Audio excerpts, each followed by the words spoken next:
Hello and welcome to another Gadabout United video. I'm Adam and this is a new regular type of vid that I'm doing where I look back to a season gone by in my life as a United fan. It's like Quantum Leap meets a United campaign, essentially a concise review of a United season of yesteryear. Before I start, please don't forget to give me a thumbs up, like, share and subscribe. I know it sounds like a lot, but it's just a few clicks and it helps the channel grow and reach far more Reds. Anyway, join me on a trip back to the mid-80s, to the 84-85 season, and my actual first season as a Red, where Big Ron's exciting attacking side would see glory. It was a time with 22 clubs in the First Division that was then called the Cannon League Division 1, as the Premier League had not even been conceived of yet. It was also a time of only one sub, but before the professional foul resulting in straight red cards. That would be important later on. There was no back pass rule and there wasn't even goal line technology, never mind VAR, thank God. Players could actually go in hard on other players without being penalised in those days. You could slide tackle. And with that, there was minimal diving. There was seldom feigning of injuries or crowding the referee. What a time to be alive. And shirt sponsorship was still a fairly new novel idea, with Sharp emblazoned across my favourite and first ever United shirt. But before we begin this year of Ghostbusters, Dallas and 99 red balloons, as well as swapping some Panini stickers, let's do a little bit of United housekeeping.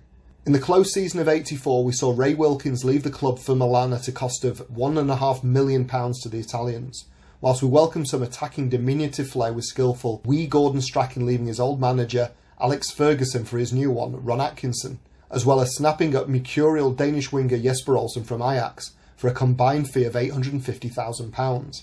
However, less impressively, we welcomed Alan Brazil to Old Trafford. Yes, before he turned into a full-size human tomato that some of us know and few of us love from the TalkSport breakfast, Mr. Brazil was a very prolific goalscorer. At least he was several years before pulling on our famous jersey and expanding it. To be fair, by the time he'd come to us, he'd had a pretty mediocre time with Spurs due to a niggling back issue that was troubling him. By the way, that shrewd bit of business cost us £625,000, making Spurs a 200 grand profit. A young 23-year-old Daniel Levy looking on from a distance must have been proud. Also, apart from the usual domestic competitions, we qualified for the UEFA Cup this season by virtue of a 4th place finish in the previous campaign. Big Ron had been at the club since 81 and had already won the Cup in 83. He'd always had decent league finishes, but even more was expected by the fans and the board. So here we go, and feel free to leave your memories of that season in the comments below. At the start of the campaign in August, it looked like a fairly straightforward couple of games, with Cup finalist Watford at home, followed by a trip to the Dell to play Southampton. However, as was typical in those days, and many seasons afterwards, we struggled to dispatch the lesser sides and were unable to shut out teams in the closing stages of games, and this would severely affect our title aspirations this year. The 22nd of August saw a crowd of 53,668 witness a 22nd minute Gordon Strachan penalty, the Scot making his debut alongside the other two signings that day. But the bumper crowd would go home disappointed as a last-minute Watford equaliser stole 2 points from us on that scorcher of a day. This was followed by a disappointing goalless draw on the South Coast, and that meant that United finished the month in joint 14th spot, already 4 points adrift of early pace setters Villa and Newcastle, the only sides with a 100% record from their 2 matches. Moving into September, and there were 8 fixtures packed into this month. The next 2 games against Ipswich away and then Chelsea at home also both ended up as very disappointing draws, leaving us winless for the first 4 matches of the league season, against some pretty mediocre sides. We also kept up a habit of throwing away leads, and far too often this was due to conceding late goals. For instance, the 1-1 draw against the Tractor Boys saw Mark Hughes' opener wiped out by Alan Sunderland, who came off the bench to do us again in the 90th minute. Jesper Olsen's maiden goal wasn't enough against a cashless Chelsea side where one of Sexton's old boys, Mickey Thomas, came back to haunt us with a goal 15 minutes from time. It was early days, but our prospective title challenge was already stalling. However, the next 4 league games would be, on the whole, far more rewarding. The low-scoring, turgid draws were swept away by a 5-0 drubbing of top-of-the-table Newcastle. This was our joint highest victory of the season.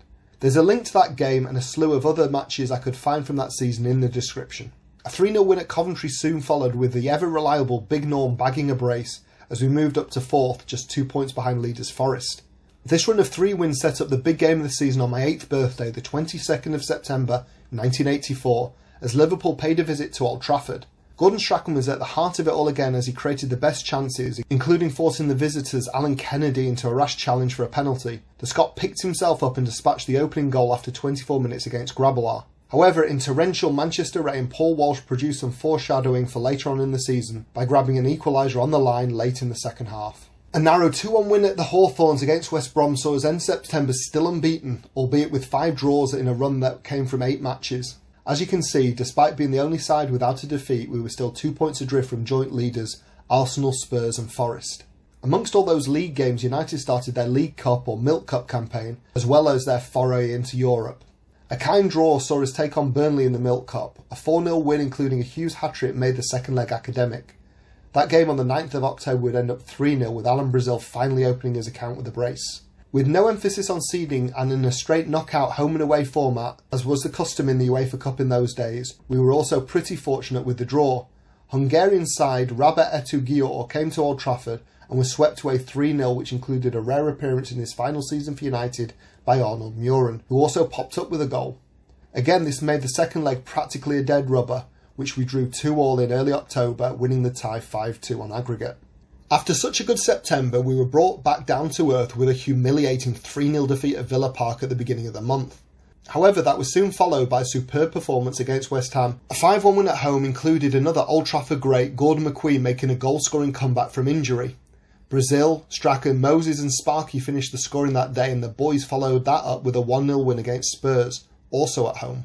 Reds fans could be forgiven for thinking the Villa loss was just a blip, and after 18 years without the title, it could finally be ours again. Unfortunately, football reality has the unfortunate habit of intervening, and the last league game of the month was a visit to Goodison Park. A humiliating 5-0 drubbing at the hands of Everton put us in our place. And whilst hope springs eternal, it was clear that we'd been beaten by the best team in England that season.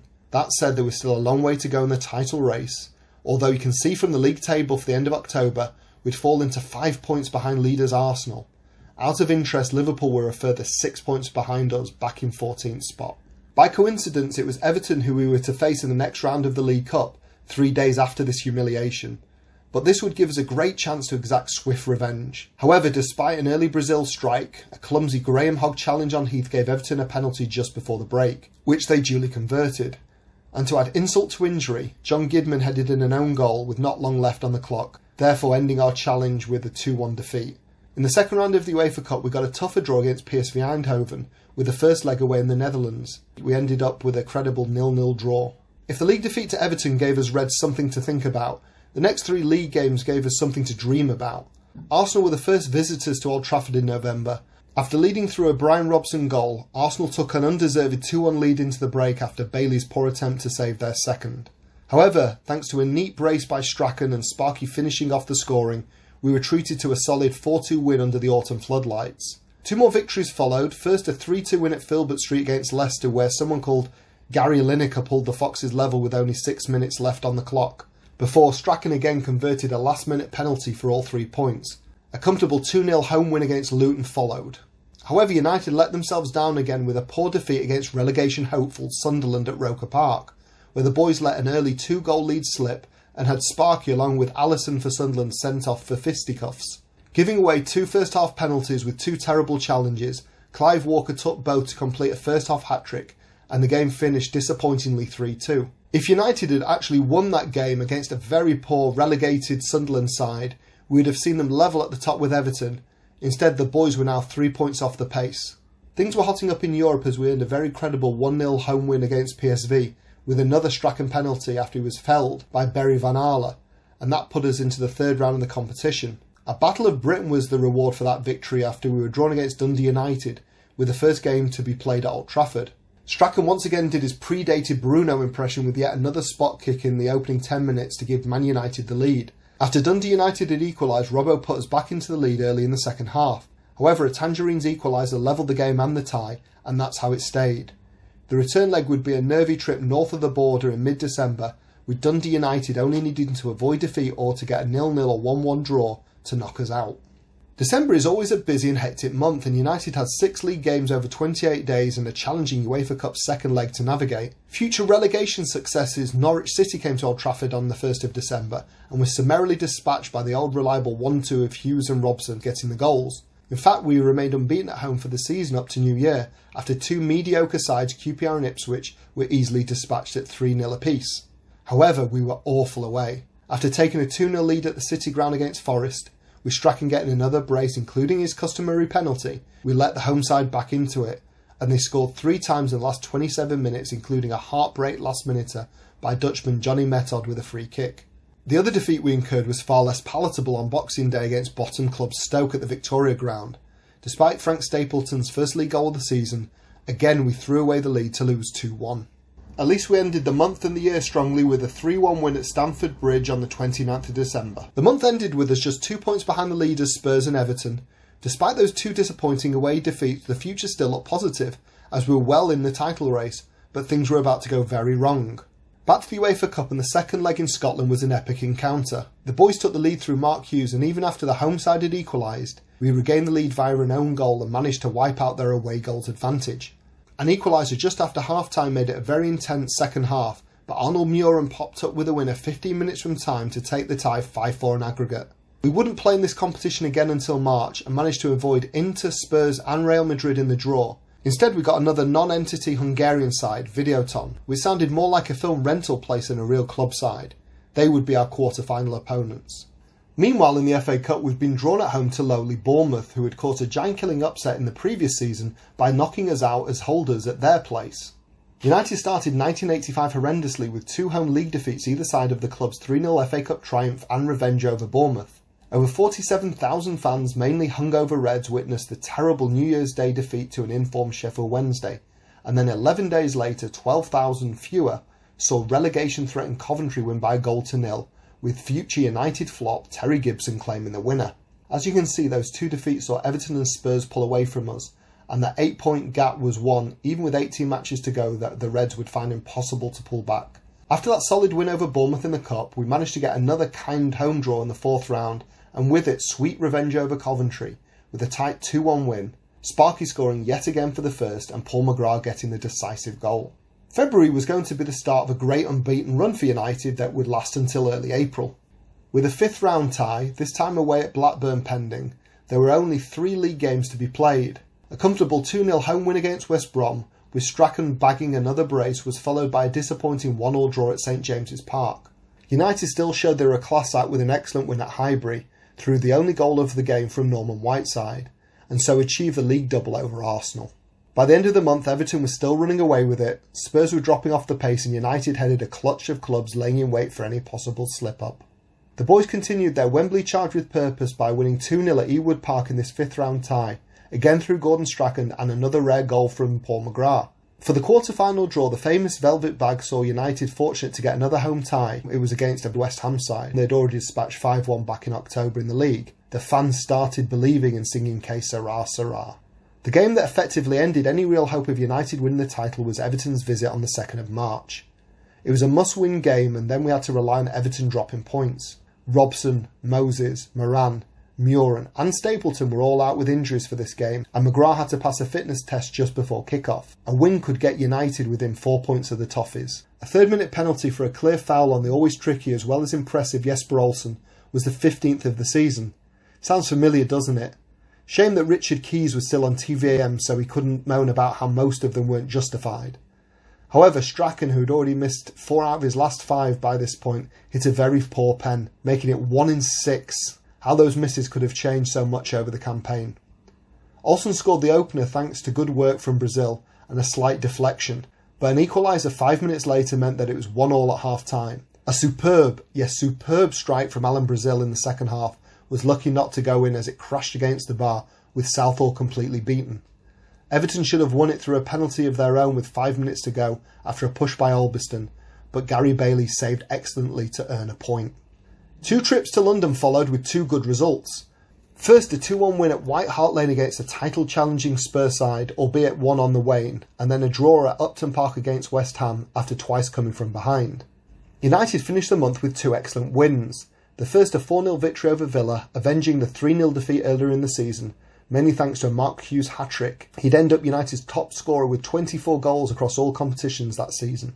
The other victory was a sweet win over Liverpool at Anfield thanks to a Frank Stapleton header, completing the double over them that season. United now restarted their UEFA Cup campaign at the quarter-final stage against Hungary's Videoton. And now a 1-0 win at Old Trafford thanks again to Frank Stapleton seemed to be a solid enough result, but the away leg 2 weeks later was going to be anything but straightforward. on a terrible heavy pitch and a blinder by the Hungarian keeper, as well as a deflected goal from a free kick routine, saw Videoton eventually hold out for penalties. United missed a host of chances, none more clear-cut than the one for Gordon Strachan, who elected to shoot instead of pass, as his shot narrowly went past the wrong side of the far post. The game finished 1-1 and the resulting penalty shootout finished 5-4 to the Hungarians after Sparky missed his penalty. Whilst United's European adventure was over a tad prematurely, the road to Wembley was far easier to navigate. A brilliant 4-2 win over West Ham at home with a hat-trick from Big Norm, including a penalty, now taking the responsibility away from Gordon Strachan, would lead to a semi-final summit at Goodison Park against Liverpool. With the last flurry of fixtures and an FA Cup semi-final to play, April was always going to be a tricky month. There were two expected wins from the first two league games of the month, a 2-1 win over Leicester with that Lineker fella opening the scoring, and a 5-0 drubbing of Doom Stoke, something that we failed to do to our cost back in December. However, with injuries and the distraction of an FA Cup semi-final, it's hardly surprising that we lost the two games either side of that semi, and what would be the replay. A Lee Chapman winner at Hillsborough for Wednesday was followed by a poor 2-1 defeat at Kenilworth Road against Luton, again beaten in the last minute, this time by Mick Harford. Two miserable draws followed, first a dour 0-0 at home to Southampton in front of an excess of 32,000 unlucky fans, and the second one even poorer, a 2-2 draw at home to relegated Sunderland. In the end, United only took 10 points from a possible 18 against the sides that would be relegated that season, which tells its own story.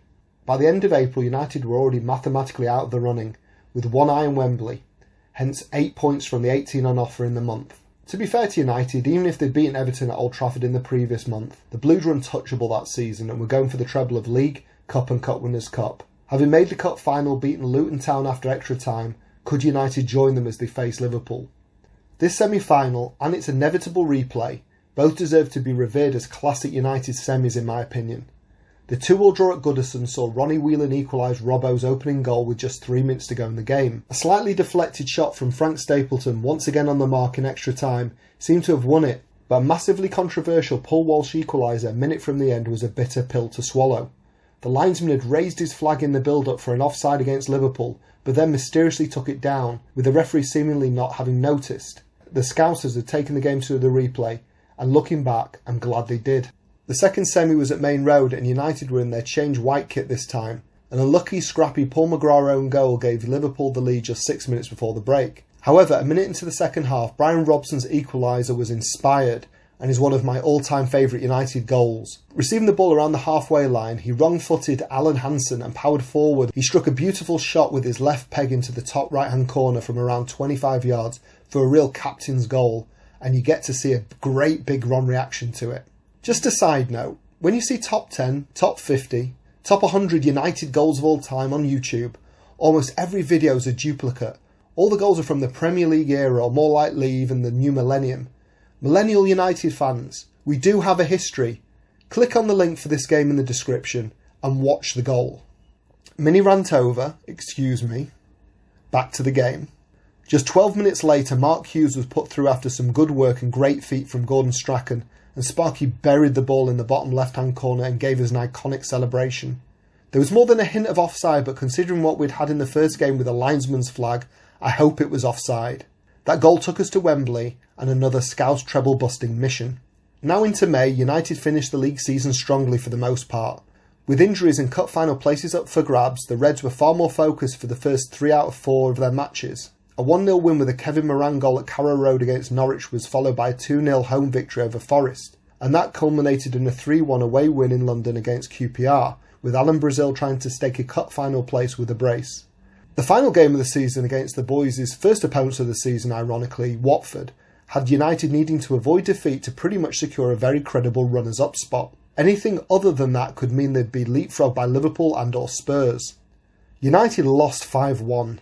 The humiliation compounded by Spurs and Liverpool both winning, meaning United did come fourth after all, which pretty much summed up their league season. Going off the modern Big Six mini-league concept and taking the other top 6 finishers as direct peers, United accrued a very respectable 19 points from the 30 on offer, and only one defeat with the drubbing of Everton. It was the weaker sides that were Ron's big undoing this year, so in the cup final could United show the mettle they demonstrate against the bigger clubs over the campaign in the league? The FA Cup final came after the league season had finished and was played on the 18th of May. Big Ron decided to go with Kevin Moran over Graham Hogg and to start with two-time cup winner Arthur Albiston at left-back. Alan Brazil, Arnold Muren, Remy Moses and Gordon McQueen all missed the final through injury or team selection. The boss opted for a defender on the bench, Mick Duxbury, and United were seen to be the underdogs. Everton had won the league with 3 matches to spare and by a big 13-point margin. However, they'd played and won the Cup Winners' Cup final against Rapid Vienna just 3 days before, whilst United had had a 5-day solid break from play. The pressure was on Everton to get the treble, but out of the 3 previous meetings that season, Everton had won 2 and drawn the other. The Cup final referee, Peter Willis, was refereeing his final game in professional football. The game itself was fairly cagey, with a limited number of chances. However, it was 15 minutes before the end of the game that things really developed. A misplaced pass from Paul McGrath saw Everton's Peter Reid latch onto it and run through against Kevin Moran, the last man. Moran, going for the ball, got Reid instead, who went flying. The referee, perhaps due to it being his last game and wanting to make a mark, went through the whole rigmarole of taking Moran's number, but the Irishman had no idea what was to come next. He was sent off, to the shock as Everton as much as United. Even Peter Reid, after he'd got up from being felled, remonstrated with the referee. Fans today would say it was a definite red, but there was no professional foul rule in those days, remember, and the reactions of the Everton manager Reid himself in post-match interviews showed that they thought it was a massive injustice, no different to what happens in every Canon League Division 1 game. Further adversity came United's way as Frank Stapleton got a knock on his knee and had to play at centre-back. He did a sterling job. Arthur Albiston was replaced by Duxbury, and United tried to hang on for the last 15 minutes of the game, plus the 30 minutes of extra time to force a replay. Things opened up more in extra time. Whiteside with a last gasp block to deny Van den Hauwe, Everton hit the bar with a Robson back header from a corner, and Whiteside missed his kick when the goal was at his mercy 8 yards out. But it was 20-year-old Whiteside who turned out to be the match winner. United, still being positive and looking for a breakthrough despite being a man down, were well into the second half of extra time when the ever-impressive Olsen and the ever-reliable Sparky linked up, with the latter sending Whiteside away in the right wing with the outside of his right peg. Cutting in, the bigger Irishman was jockeyed by Van den Hauwe, but then curled a low, left-footed shot round Southall for the winner, with 10 minutes to go. United managed to keep Everton at bay and Robbo picked up the cup. Incidentally, Kevin Moran didn't get his Cup Winners' medal. The Duke of Kent didn't even shake his hand. Instead, he had to wait for the FA to vote on whether he should get it whilst he was on holiday. So that was the 84-85 season. I hope you enjoyed the long road to glory with me. If you did, please give the video a thumbs up, share, subscribe and comment below with your United memories and which season you'd like to relive next. As always, thank you for your support.